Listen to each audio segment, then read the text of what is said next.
Okay, so I've been around synchronized artistic swimming for 20 years. I started as an athlete for about 10 years. Now it has been 20 years as a swimmer, 10 years as a coach and choreograph, and I had a few experience as a referee. I was swimming at national level, winning several medals for the country. I performed many times internationally, especially in the masters category. In 2017 I won a gold medal as mixed duet in Budapest. Voilà, this is my biggest achievement. So I'm in a club where I mostly have just the role of a swimmer. I coach sometime, but I like to think myself also as a psychological sometimes to the girls, to lift up the spirits and try to open them to the world or to make them grow as human beings. If you want to relate that to the sport, it's I would say non-existing. In synchro, we are a sport where we have a lot of boundaries, a lot of limits. We like to labels everything. So it's basically a women's sport made for female athletes.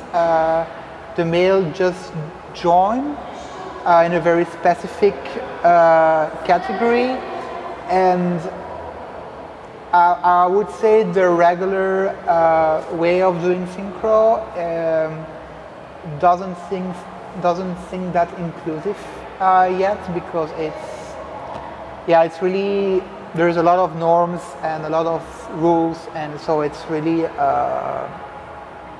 I would not say stuck, but it's a new sport. It's evolving, so it needs some time to get there.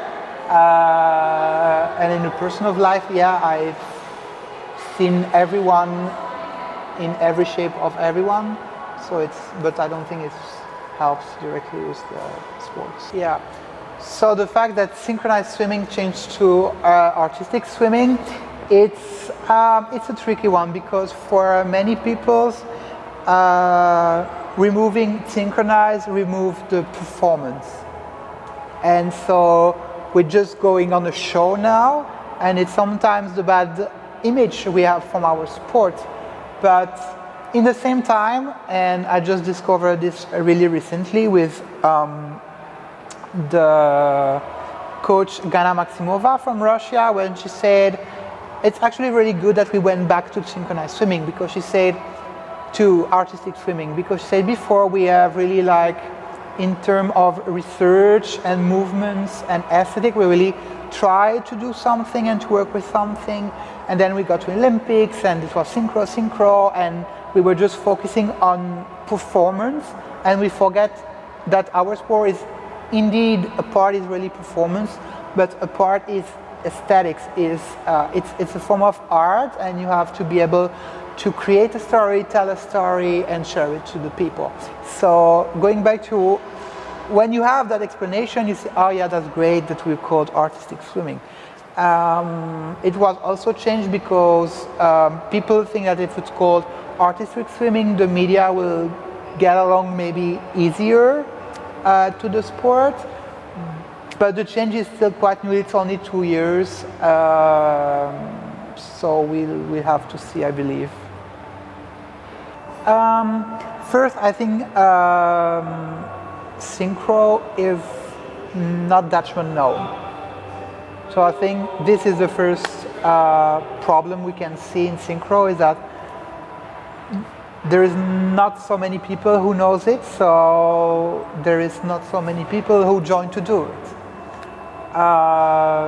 Then we have that very big institution of synchronized swimming, which once female has female that identified by all aspects of females, and now they're okay to have some men that also are very identifying to those really binary standards. And then you have also a lot of, I would say, adults clubs that are kind of more like about LGB, and the T is also often shy. So it's also, I think, one obstacles, and we see a lot, it's that gay club. It's not that inclusion club, you know? They don't brand themselves as ring. So I think we can start to work there, and then maybe we can try to go in the mainstream flow, I would say.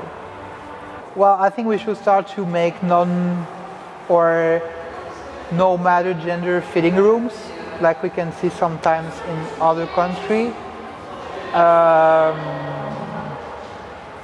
I think we just have to say that everybody's welcome, no matter what they are or what they identify to.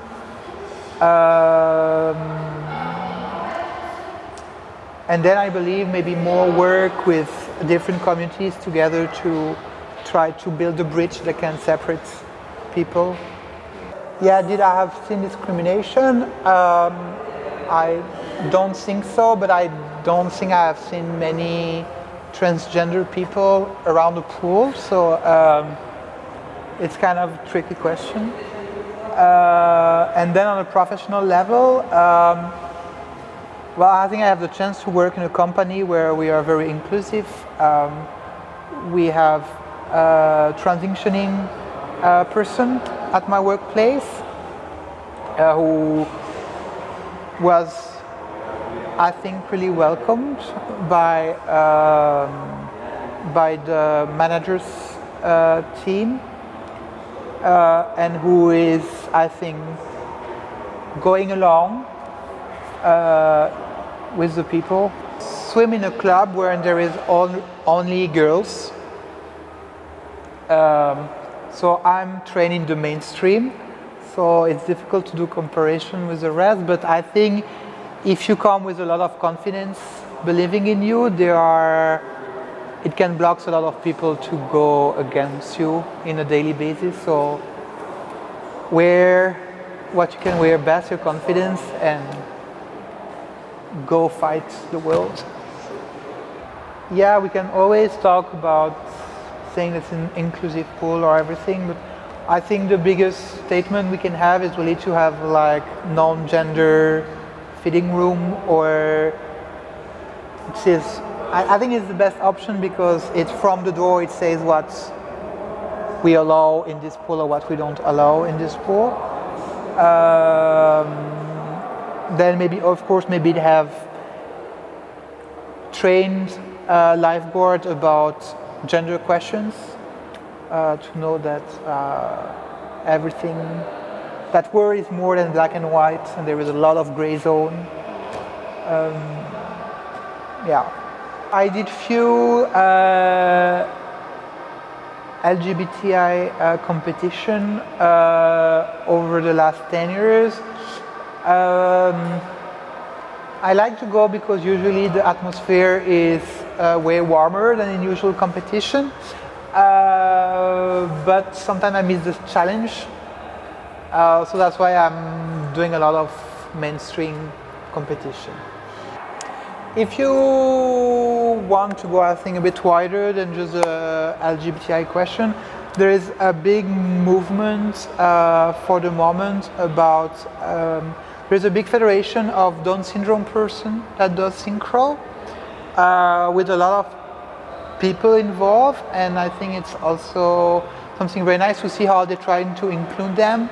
They're very, very busy with it in Italy, and I think they even compete in the same competition than the rest. They have their category, but they can compete. It's not like a competition for Down syndrome people. It's like you go to nationals with all the nationals, you have your category, but so I think this is something great, and we might be learning from this. I think I put you in touch with Albertina. And well, I think the only I think of.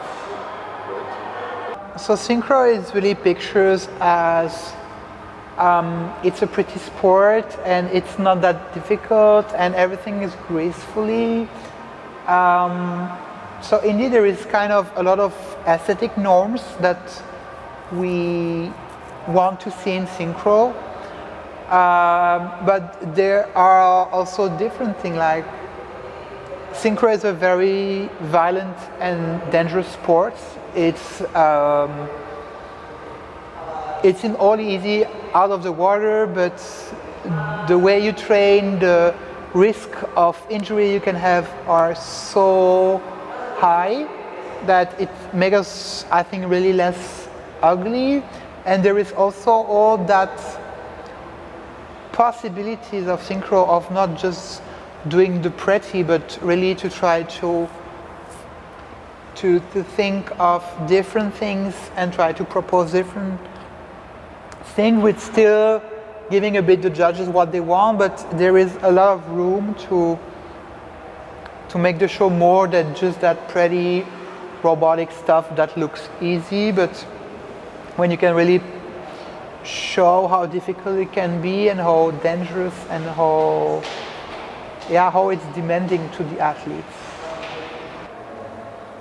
I think doing synchro as a male now is an activist statement for itself. You don't need to go out and say, I'm doing synchro, I'm doing synchro. No, you are already doing that in the eyes of synchro, I think, for the referee, for the people in the federation and everything. So it's now, at the very now moment, I think this is activist, because if you go there and if you really want to be, I would say, a male activist for synchro now, the best is to show you have the technical abilities to do it well, but you have the right sense of showing that it's different, a guy doing synchro than a girl. And there, I think, is a real key for synchro activists. And then also is to spread the words in your country, because the more boys, it's going to be the best. Yeah, that's it.